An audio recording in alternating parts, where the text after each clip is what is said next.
1962年10月，古巴导弹危机爆发，世界处于核战争的边缘。美国总统肯尼迪面临着有史以来最严峻的决策压力，是强硬回应苏联，冒着引发第3次世界大战的风险，还是选择妥协，可能在国际舞台上失去美国的威信。在这场持续13天的危机中，白宫幕僚们几乎不眠不休，试图找到解决方案。然而，令所有人惊讶的是，肯尼迪总统却坚持每天保持7小时的睡眠时间，即使在最紧张的时刻也不例外。当被问及为何在如此危急的时刻还能安然入睡时，肯尼迪回答道：“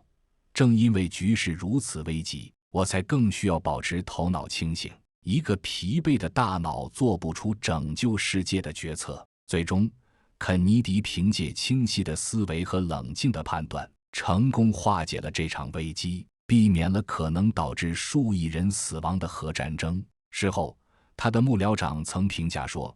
总统的睡眠习惯可能是拯救了世界和平的隐形英雄。这个故事告诉我们一个简单却常被忽视的真理：在人生最关键的时刻，睡眠不是可有可无的奢侈品，而是保持清醒判断力的必要条件。尤其对于已步入中年、肩负重任的人来说，良好的睡眠习惯不仅关乎健康，更可能决定事业的成败，甚至如肯尼迪那样影响历史的走向。现代社会似乎有一种奇怪的崇拜，赞美那些日理万机、通宵达旦的工作狂，仿佛睡得少就代表着奉献精神和成功潜力。硅谷的创业文化更是将睡眠不足视为一种荣誉勋章。马斯克曾自豪地宣称自己每天只睡4到5小时。然而，这种不尊重生理规律的生活方式，正在悄悄地侵蚀着我们的健康、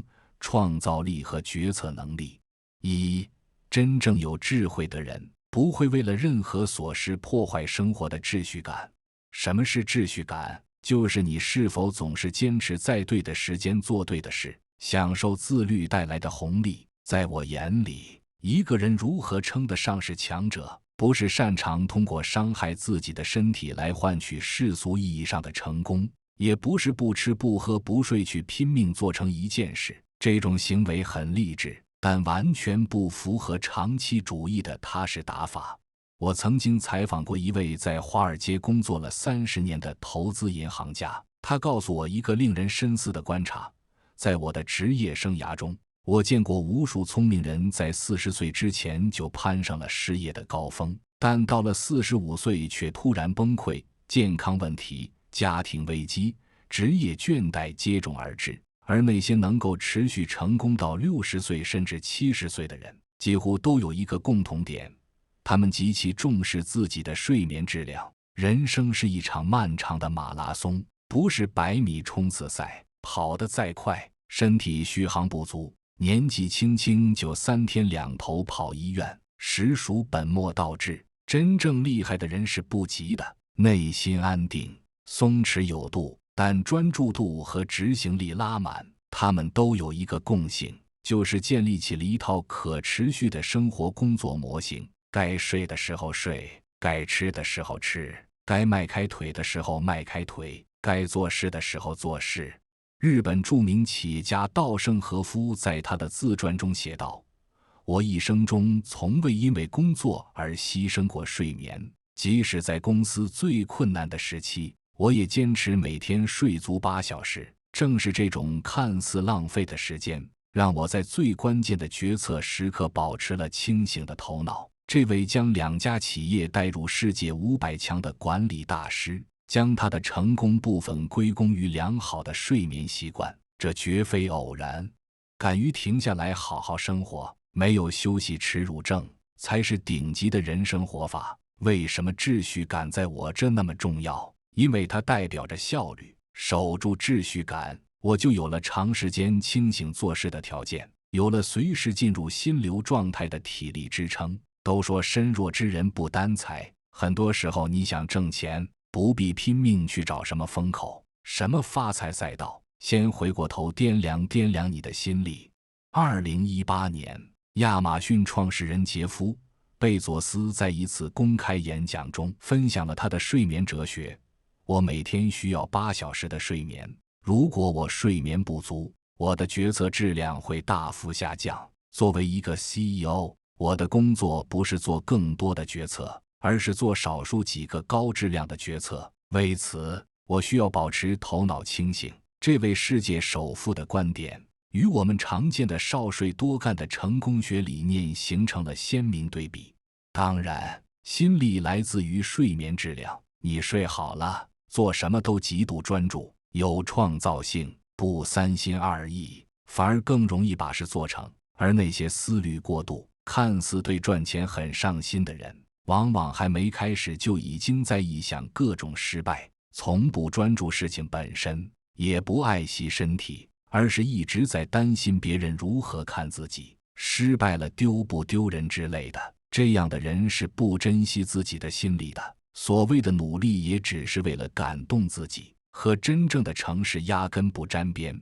有一种成就叫守好生活的秩序，世上最好的5种补品就是睡眠、阳光、运动、饮食、热爱，其中睡眠为首。你睡得饱，体力上限就高。前段时间我写作的状态很不好，常常为了一篇文章的更新磨蹭到半夜，好不容易写完，把文章发出去，大脑又因为活跃过后过度的兴奋而毫无睡意，所以毫无意外，睡眠时间延迟，起床时间顺延，生活的秩序全被打乱，白天总是昏昏沉沉，工作效率简直聊胜于无。美国前第1夫人米歇尔·奥巴马在他的回忆录《成为》中提到，即使在白宫生活最繁忙的日子里，他也坚持每晚10点上床，每天早上5点30分起床锻炼。他写道：我发现，如果我不优先考虑自己的睡眠和健康，我就无法成为家人和国家需要我成为的那个人。这种自律不是自私，而是一种责任，对自己也对依赖你的人的责任。其实这就是忽略睡眠引发的一系列连锁反应。现代人生活的失轨往往因睡眠不足而起，所以直到上周恰好我爱人出差，我一个人待在家，于是给自己来了一场睡眠实验，强制要求自己在10点之前上床躺着，不看手机，不刷短视频，就打开播客放到一边，听到哪算哪。尽管有几次入眠也不是很顺利，但早早停止身体和大脑的活动，仅仅是躺着没入睡，身体也开始体验到难得的放松。哈佛大学睡眠医学教授查尔斯·扎斯勒曾经做过一个有趣的实验，他让一组志愿者连续2周每晚只睡6小时，然后测试他们的认知能力。结果发现，这些人的表现与连续48小时不睡觉的人相当。更令人担忧的是，这些睡眠不足的志愿者自己并没有意识到自己能力的下降，他们认为自己适应了睡眠不足的状态。扎斯勒教授将这种现象称为睡眠债，你欠下的每1小时睡眠都会在未来以某种形式向你讨债。这个习惯我现在已经坚持了接近半个月了，现在几乎每天早上8点就能起床，3顿饭也能按时吃上。对了，想起困扰自己多年的胃病，找过无数医生都调理不好，这半个多月来的睡眠充足，竟也无意中缓解了胃痛的症状。对我来说，这简直是好好睡觉这件事带来的额外惊喜。英国著名神经科学家马修·沃克在他的畅销书《为什么要睡觉》中写道，睡眠是我们拥有的最佳的全科医生，它调节我们的情绪，重置我们的大脑，修复我们的身体，甚至可能是预防阿尔茨海默症的最佳方法。沃克教授通过大量的科学研究证明，睡眠不足不仅会影响我们的认知能力和情绪稳定性，还会增加患上心脏病、糖尿病、肥胖症和某些癌症的风险。其实仔细思考一下，好像生活中也没什么能真正影响我们早睡的，只不过是睡前自己的欲望还未休止。总想试图通过延长黑夜清醒时间来弥补白天无聊生活带来的压抑，但身体经年累月积累的疲劳和每年体检报告上异常的数值，其实也在提醒着你我，精神愉悦的源头来自于白天那个能量满满、头脑清醒、有足够心力去征服现实世界的自己，而不是黑夜里那块发着光的电子屏幕。二，富养自己的方式就是不折磨身体。事实上，身体对我们是很包容的。你熬个夜，全身的免疫细胞开始全力加班，为你收拾残局；你长时间精神压抑，身体的代谢系统也如临大敌，时刻守住底线和你共度难关。不过也正是因为伤害身体带来的后果是有滞后性的，所以很多人才不把糟践身体当一回事。前谷歌 CEO 埃里克·施密特曾在一次采访中分享了他的睡眠优先理念。在谷歌，我们不鼓励通宵达旦的工作文化，相反，我们希望员工保持良好的睡眠习惯，因为我们知道，一个睡眠充足的工程师比3个疲惫不堪的工程师更有价值。这种对睡眠的重视，或许正是谷歌能够持续创新的秘密武器之一。年轻的时候抽烟喝酒气上阵，熬夜追剧一集不落，所有的隐性伤害都积累在你不易察觉的深处，就等着某天倾泻而出。人越到中年，就会越觉得真正的富有不仅是银行卡上的余额，还有一具能随时听候自己差遣的身体，以及源源不断可以进行自我生产的能量。你人到中年，什么债都可以还，唯独身体债还不了。巴菲特的长期商业伙伴查理·芒格在92岁高龄时曾被问及长寿的秘诀，他半开玩笑地回答：我从不为了工作牺牲睡眠，我宁可少赚点钱，也要睡个好觉。这位投资大师的话虽然简单，却道出了一个深刻的道理：在长期的人生赛道上，健康的身体和清醒的头脑是最宝贵的资本，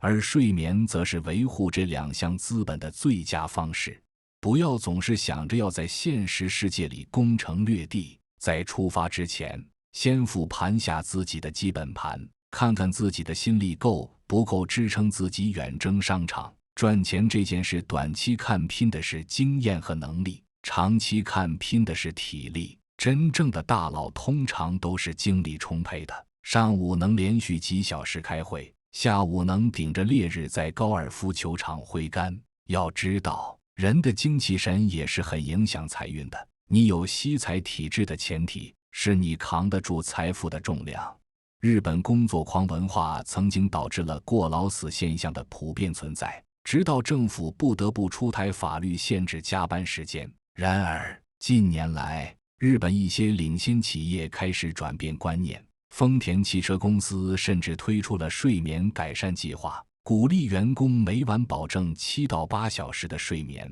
公司发现，改善员工的睡眠质量后，不仅减少了健康问题和缺勤率，员工的创新能力和工作满意度也显著提高。所以请想方设法富养自己的身体，虽然短期看不过只是保持健康，但长期来看，你才会知道这是你未来几十年最坚固的资产依托，甚至比你当下能赚多少钱更重要。3.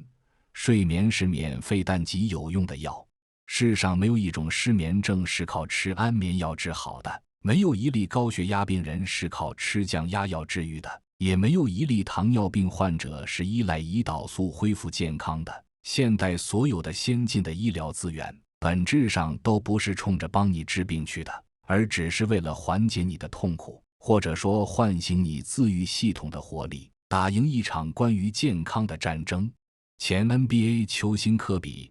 布莱恩特以其曼巴精神和超强的工作伦理闻名，但鲜为人知的是，他也是睡眠的忠实拥护者。在他的职业生涯后期，科比开始在比赛日午睡2小时，并确保每晚至少睡8小时。他的私人教练曾透露，科比明白，真正的冠军不仅仅在训练场上建立，也在睡眠中恢复。这种对睡眠的重视，帮助科比在37岁高龄时仍能在 NBA 赛场上保持竞争力。很多时候，比治病更重要的是防卫病。就像个人财务上的危机可以靠存款缓解，同样的，我认为健康也是需要提前储蓄的，才能在身体抱恙的时候派上用场。每天多睡的那1-2个小时，每次少和不重要的人置气，保持内心澄澈清爽的状态，都是你把自己养得很好的证明。微软创始人比尔·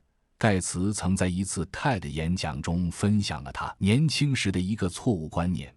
我曾经以为睡眠是懒惰的表现，是浪费时间。我甚至为自己能够连续几天只睡几个小时而自豪。然而，随着年龄增长和阅历丰富，盖茨改变了看法。现在我明白了，睡眠不是个选项，而是必需品。如果我想要保持创造力和解决复杂问题的能力，我必须保证充足的睡眠。这种认知的转变，或许正是盖茨能够从一个技术天才成长为全球慈善领袖的关键因素之一。那些和你不相关的人事物，少入眼入心，多待在能滋养你的环境里，赚钱也可以优雅地进行。不要陷入那种自我虐待的病态生存模式里，别总觉得只有头悬梁，锥刺股才能完成逆袭。真正有价值的东西都是从长期主义之中来的。你想竞争得过别人，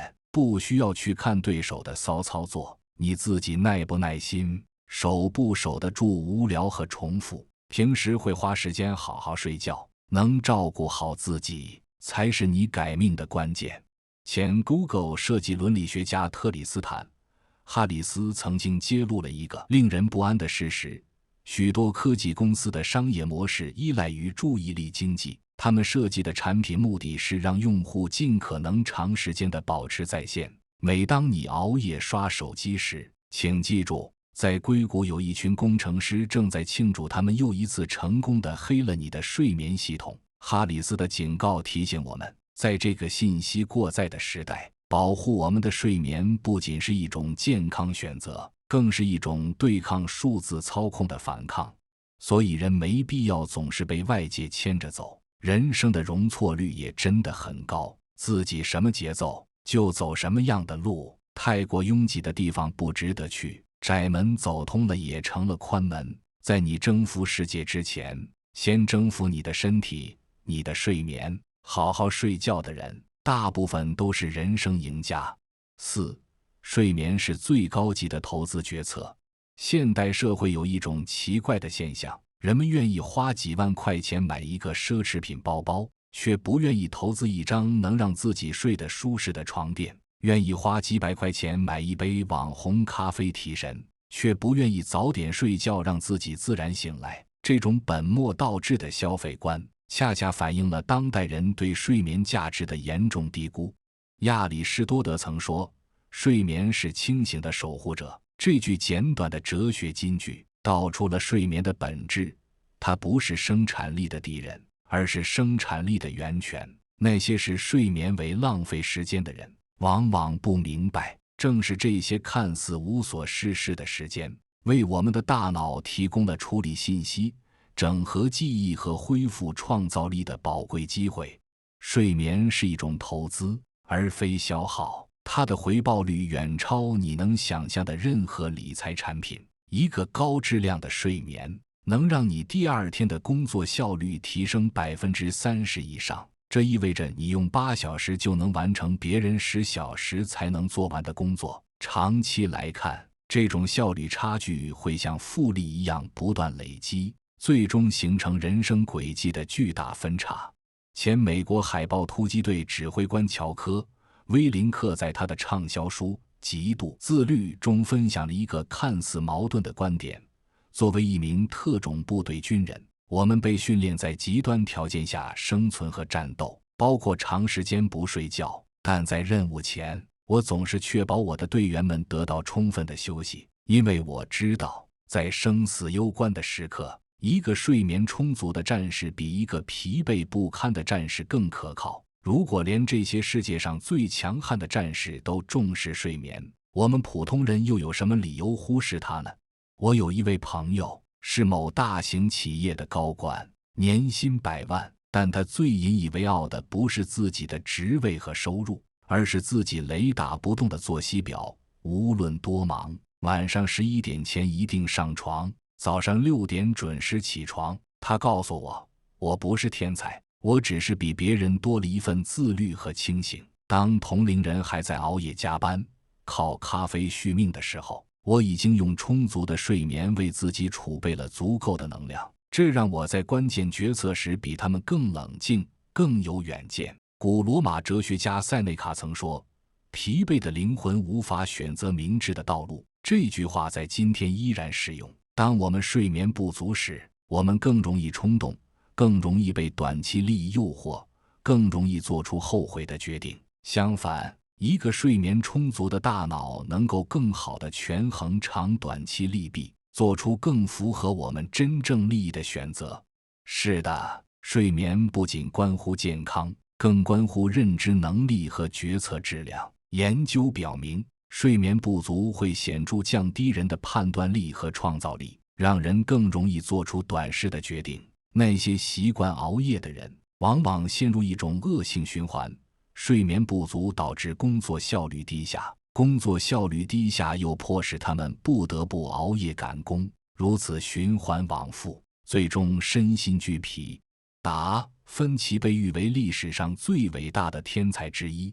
他的创造力和多领域的成就至今令人惊叹。有趣的是，达·芬奇采用了一种独特的睡眠方式——多项睡眠，即每天多次短时间睡眠，而不是一次长时间睡眠。虽然这种方式不适合大多数人，但它反映了达·芬奇对睡眠重要性的认识。他明白，创造力不是来自不断的工作，而是来自工作与休息的适当交替。所以，请把睡眠视为你对自己最重要的投资，它的回报将以健康、效率和幸福感的形式源源不断地回馈给你。5. 睡眠是最高级的自我和解。在这个信息过载的时代，我们的大脑每天都在被海量的信息轰炸，从朋友圈的八卦到全球的时事新闻，从工作的压力到家庭的责任，我们的意识被无数的声音填满，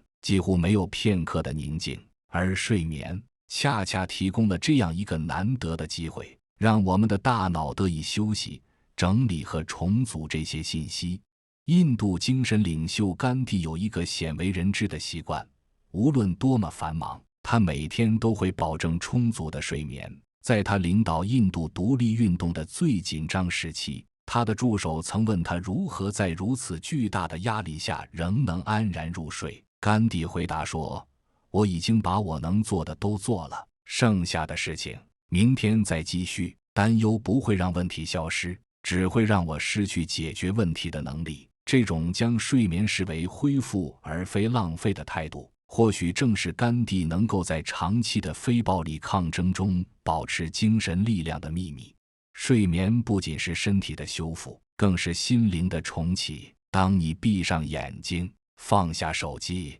远离社交媒体的喧嚣，你才有机会真正的面对自己，聆听内心最真实的声音。我曾经也是那种睡觉就是浪费时间的人，总觉得多熬1小时就多了1小时的生产力。美国诗人玛丽·奥利弗在他的诗集《为什么我早起》中写道，在这个世界上，有太多美好的事物需要我们去爱，而不是匆匆错过。这句话提醒我们，生活的意义不仅在于完成任务和实现目标，还在于真正的体验和感受生活。而只有当我们的身心处于最佳状态时，我们才能真正的在场，而不是仅仅在那里。直到有一天，我在连续熬夜1周后，站在镜子前，看着那个眼圈发黑、面色憔悴的自己，突然意识到，我正在用生命换取那些可能根本不重要的所谓成就。那一刻，我决定和自己和解，接受自己也是需要休息的普通人，而不是永不停歇的机器。瑞士心理学家卡尔·荣格曾说，现代人忙于追求外在的成功，却忘记了内在的平衡。这种失衡最明显的表现之一，就是我们牺牲睡眠来换取更多的工作时间。然而，荣格提醒我们，真正的成功不仅仅是外在的成就，还包括内在的和谐与平衡。当我们尊重自己的生理需求，包括充足的睡眠，我们才能真正的实现内外和谐的状态。从那以后，我开始尊重自己的睡眠需求，不再为了工作牺牲睡眠，反而发现自己的工作质量和生活品质都有了显著提升。睡眠是一种自我关爱的方式，是对自己最基本的尊重。当你能够心安理得地躺下来，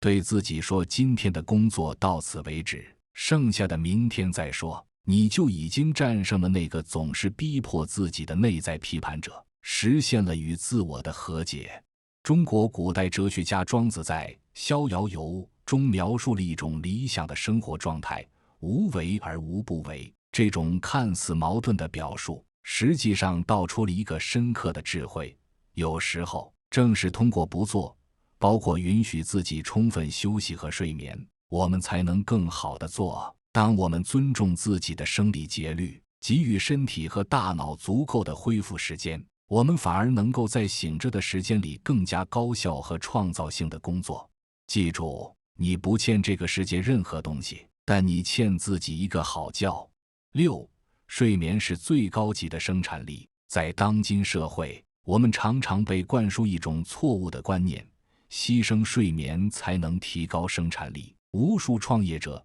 职场人士以睡得少为荣，仿佛熬夜加班是敬业的标志。然而，这种思维方式恰恰是本末倒置的。真正的高效能人士都明白一个简单的道理：睡眠不是生产力的敌人，而是生产力的源泉。我曾经采访过一位连续创业者，他在35岁前就已经成功创办了3家公司。当我问及他的成功秘诀时，他的回答出乎我的意料：我从不牺牲睡眠，无论多忙，我都确保每晚睡足7小时。他解释道：我发现，当我睡眠充足时，我能在4小时内完成别人需要8小时才能完成的工作，而当我熬夜工作时，不仅效率低下，第二天还要花更多时间来弥补错误。从长远来看，牺牲睡眠是一笔极其不划算的交易。这位创业者的经验并非个例，大量科学研究表明，睡眠不足会显著降低我们的认知能力、创造力和决策能力。一项哈佛大学的研究发现，睡眠不足导致的认知下降，相当于血液中酒精含量达到 0.1% 的醉酒状态。换句话说，你熬夜工作的效果可能还不如喝醉了工作。更令人担忧的是，睡眠不足还会导致我们高估自己的能力。当我们睡眠不足时，我们往往意识不到自己能力的下降，反而会认为自己表现良好。这种无知的自信可能导致灾难性的后果，尤其是在需要精确判断和决策的工作中。真正的高效率不是来自于延长工作时间，而是来自于提高单位时间内的产出质量。而要提高这种质量，充足的睡眠是不可或缺的条件。当你睡眠充足时，你的大脑会更加敏锐，创造力更强，情绪更稳定，这些都是高效工作的基础。所以，请重新审视你对睡眠的态度，不要再把熬夜视为勤奋的象征，而应该把保证充足睡眠视为提高生产力的必要投资。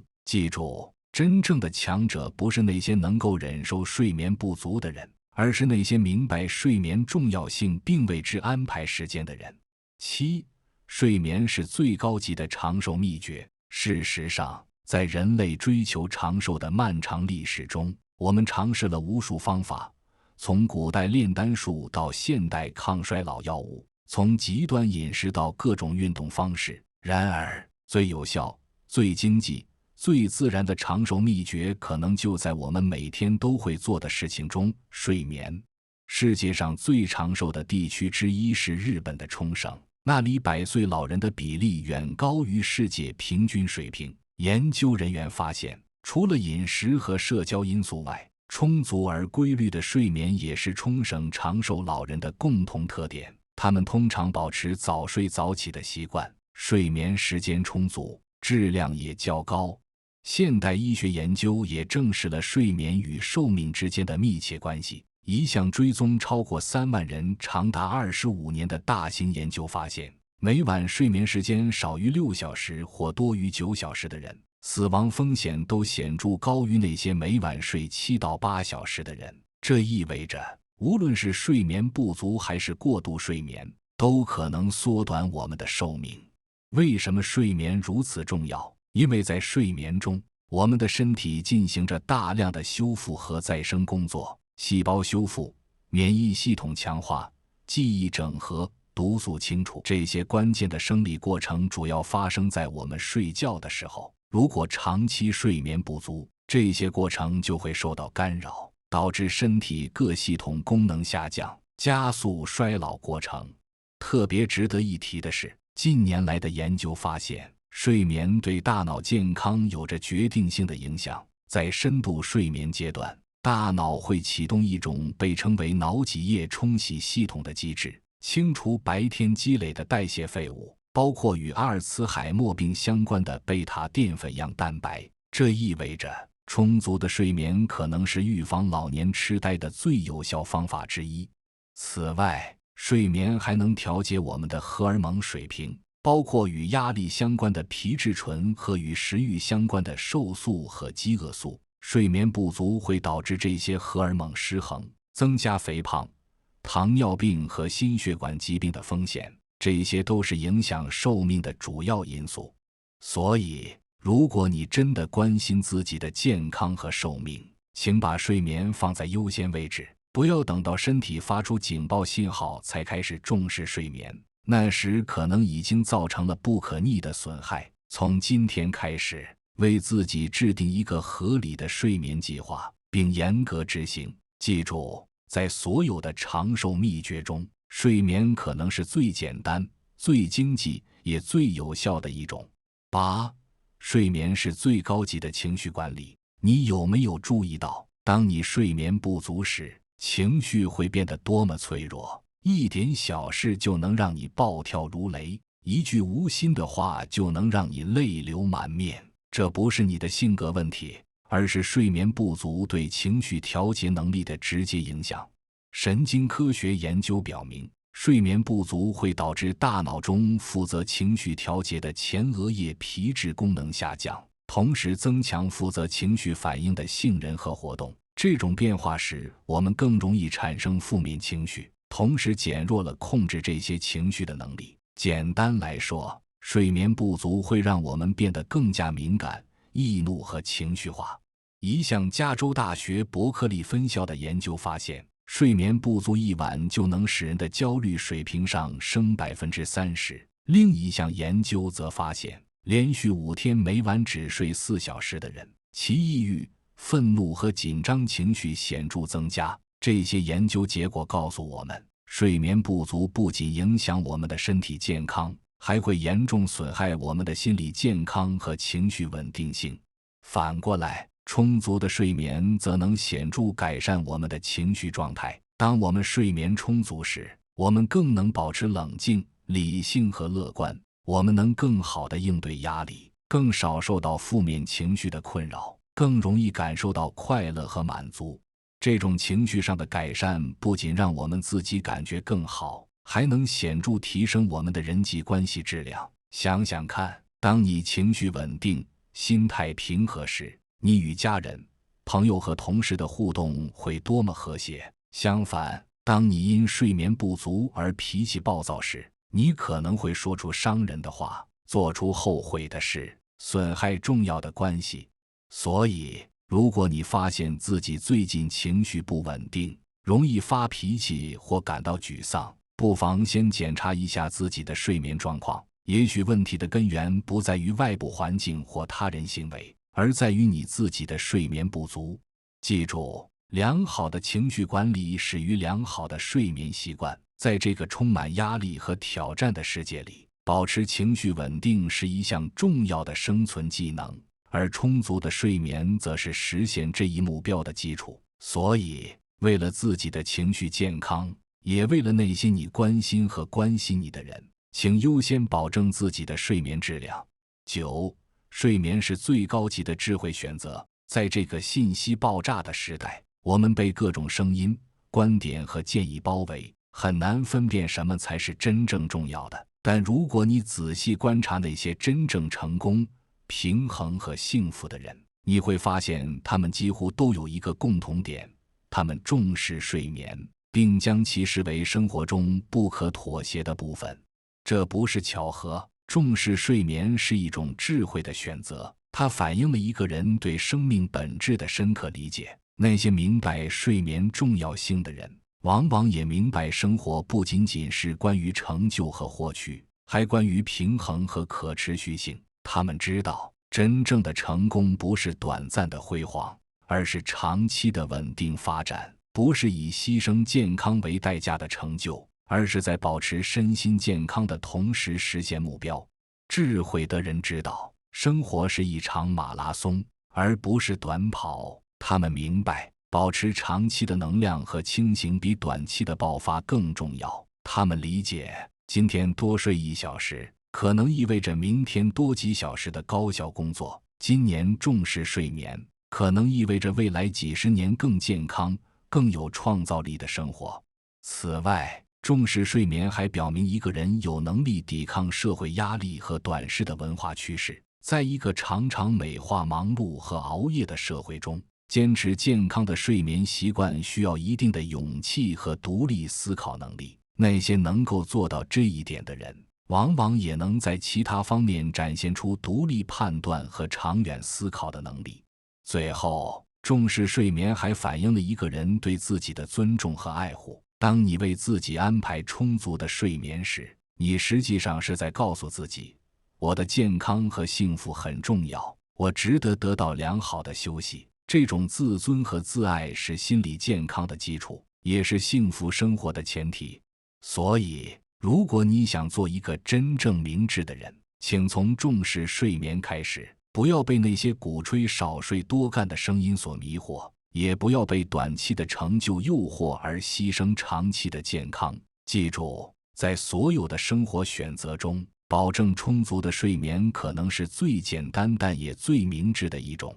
10. 睡眠是最高级的人生哲学。在这个追求速度和效率的时代，我们似乎已经忘记了一个基本事实：人类是需要休息的生物。我们不是机器，不能24小时不间断运转；我们也不是纯粹的生产工具，存在的意义不仅仅是为了工作和创造价值。睡眠提醒我们放慢脚步，休息和恢复是生命的自然节律。当我们尊重这种节律时，我们实际上是在尊重生命本身的规律和智慧。这种尊重不仅有利于我们的健康，还能帮助我们找到更平衡、更有意义的生活方式。在某种程度上，我们对待睡眠的态度反映了我们对生活的整体态度。那些视睡眠为浪费时间的人，往往也是那些将生活视为一场不断追逐外部目标的竞赛的人。他们可能会在追逐成功的过程中忽略了生活的其他重要方面，如健康、关系和内心的平静。相反，那些重视睡眠的人，往往也更能欣赏生活的多样性和丰富性。他们明白，生活不仅仅是关于做什么，还关于如何存在；不仅仅是关于外部成就，还关于内心体验；不仅仅是关于速度和效率，还关于节奏和平衡。此外，睡眠还教会我们放手和信任的重要性。当我们入睡时，我们暂时放下对世界的控制，信任我们的身体和大脑会在我们不知不觉中完成必要的修复和整理工作。这种放手和信任的能力，对于我们在清醒生活中面对不确定性和变化也是至关重要的。最后，睡眠还提醒我们生命的有限性和珍贵性。我们平均花费1/3的生命在睡眠中，这一事实迫使我们思考如何最有意义地利用剩下的时间。当我们意识到时间的有限性时，我们更可能专注于真正重要的事情，而不是浪费时间在琐碎和无意义的活动上。所以，今晚就放下手机，关上电脑，给自己一个高质量的睡眠吧。记住，这不是懒惰，而是智慧；不是逃避，而是勇气；不是浪费时间，而是对生命最深刻的尊重和珍视。毕竟，好好睡觉可能是最简单，却也最能改变人生轨迹的一种。我是高维认知，今天的内容就到这里。如果你觉得今天的内容还不错，请一定要关注我们的频道，让我们一起每天提升自己的认知水平。